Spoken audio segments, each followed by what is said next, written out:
Okay बच्चों, अब हम हमारा नेक्स्ट कॉन्सेप्ट पढ़ेंगे which is vectors in 3D space. आप सभी ने फिजिक्स में वेक्टर के बारे में पढ़ रखा है और वहां पर आपने 2 डायमेंशनल प्लेन में वेक्टर्स के बारे में पढ़ा होगा।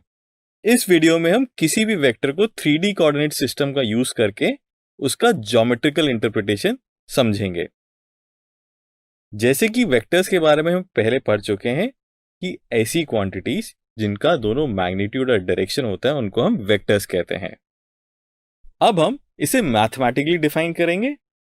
उसके लिए देखते हैं, कोई भी स्ट्रेट लाइन L या तो इस तरह से हो सकती है या फिर इस तरह से ऑपोजिट डायरेक्शन में हो सकती है। इन दोनों लाइंस में हम क्लियरली देख सकते हैं कि दोनों लाइंस की डायरेक्शन एक दूसरे के ऑपोजिट हैं और ये दोनों इनफाइनाइट लेंथ की भी हैं। ऐसी लाइंस जिसमें डायरेक्शन भी होती है डायरेक्टेड लाइंस कहलाती हैं। तो आप देख सकते हैं, line on the left is going up and the line on the right is coming down and both are at an angle. अब हम इसमें से किसी एक लाइन पर, जो कि राइट वाली लाइन है इस केस में, 2 पॉइंट्स A एंड B लेते हैं। यहां पर A से B तक जो लाइन का पार्ट है वो एक डायरेक्टेड लाइन सेगमेंट है। एक डायरेक्टेड लाइन सेगमेंट को ही हम वेक्टर कहते हैं बिकॉज उसकी एक डेफिनेट लेंथ भी होगी एंड उसकी एक डायरेक्शन भी है। इसको कुछ इस प्रकार से लिखा जाता है, ए बी के ऊपर एक arrow, so it shows it's a vector. यहां पर ए इनिशियल पॉइंट है एंड बी टर्मिनल पॉइंट है, जिसके कारण इसे ए बी वेक्टर लिखा जाता है। That means this line segment is starting from A and terminating at B. इसे हम ए वेक्टर भी लिख सकते हैं, जिसके बारे में हम थोड़ा आगे डिटेल में पढ़ेंगे। यहां पर हम लिख सकते हैं A B is equal to a, that is A B vector is equal to a vector. अब इसके मैग्नीट्यूड की बात करें तो अगर हम ए बी को मॉड साइन में डाल लें तो हम लिख सकते हैं mod of A B vector is equal to a. That means इसका मैग्नीट्यूड ए है एंड इसकी डायरेक्शन ए से बी की तरफ है। अब हम पोजीशन वेक्टर के बारे में सीखेंगे। इसके लिए एक्स, वाई और जेड एक्सिस लेते हैं, जो कि एक 3 डायमेंशनल स्ट्रक्चर होता है। ओरिजिन का कोऑर्डिनेट 0,0,0 होता है। अब 3D स्पेस में एक पॉइंट P कंसिडर करते हैं जिसके कोऑर्डिनेट्स होंगे x, y, z।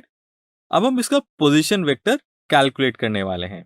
अब x एक्सिस के पॉजिटिव डायरेक्शन में x यूनिट डिस्टेंस पर एक पॉइंट R लेते हैं, y एक्सिस पर पॉजिटिव y डायरेक्शन में y यूनिट डिस्टेंस पर एक पॉइंट लेते हैं S, एंड z एक्सिस के पॉजिटिव z डायरेक्शन में z यूनिट के डिस्टेंस पर एक पॉइंट लेते हैं T। अब एक लाइन सेगमेंट RQ लेते हैं जो कि OS के पैरेलल है and y unit he long है। लाइन सेगमेंट QP RQ पर परपेंडिकुलर है और OQ भी QP पर परपेंडिकुलर है, जिससे हमें QP की लेंथ Z यूनिट के इक्वल मिल जाती है। अब हम यहां पर क्लियरली देख सकते हैं कि ओरिजिन से पॉइंट P तक जाने के लिए X डायरेक्शन में X यूनिट, Y डायरेक्शन में Y unit and Z direction में Z यूनिट डिस्टेंस कवर करना पड़ेगा। तो इस प्रकार पॉइंट P का कोऑर्डिनेट X, Y, Z के इक्वल ही मिलता है। तो पॉइंट P का पोजीशन वेक्टर वह लाइन सेगमेंट होगा जो ओरिजिन से स्टार्ट होकर पॉइंट P पर एंड होता है, जिसे R वेक्टर से भी डिनोट किया जाता है, अर्थात OP vector is equal to R vector होगा। यहां OP एक डायरेक्टेड लाइन सेगमेंट है जिसका इनिशियल पॉइंट O है एंड टर्मिनल पॉइंट P है। अब हम इस OP वेक्टर के मैग्नीट्यूड को फाइंड आउट करना सीखेंगे। यहां पे जो ट्रायंगल QOR है वह एक राइट एंगल ट्रायंगल है, यहां पे ऑरेंज शेडेड रीजन से दिख रहा है। फिर OQ हाइपोटेनस है, तो अगर हम पाइथागोरस थ्योरम लगाएं तो हम लिख सकते हैं OQ square is equal to OR square plus RQ square.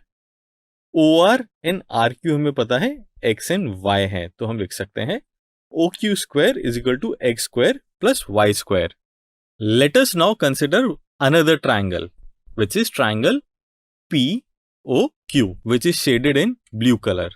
अब ये भी एक राइट एंगल ट्रायंगल है और इस राइट एंगल ट्रायंगल का जो हाइपोटेन्यूस है वो है OP. तो हम लिख सकते हैं by Pythagoras theorem in triangle POQ OP is equal to under root of OQ square plus PQ square. अब हम PQ देखें तो PQ is equal to Z unit, so PQ square would be equal to Z square. OQ square की value अभी हमने ऊपर निकाली है X square plus Y square, तो हम लिख सकते हैं OP is equal to under root of X square plus Y square plus Z square, और I can say that magnitude of vector OP is under root of X square plus Y square plus Z square, which is equal to magnitude of vector R, or we can say it is equal to R. Let us go a little further ahead. Suppose in three-dimensional plane there are three coordinates A, B and C. तो अगर हम OA को देखें तो उसको हम लिख सकते हैं A vector, और we will say OA vector is equal to A vector, OB vector is equal to B vector, and OC vector is C vector, which can be written as OA vector A vector, OB vector B vector, and OC vector as C vector.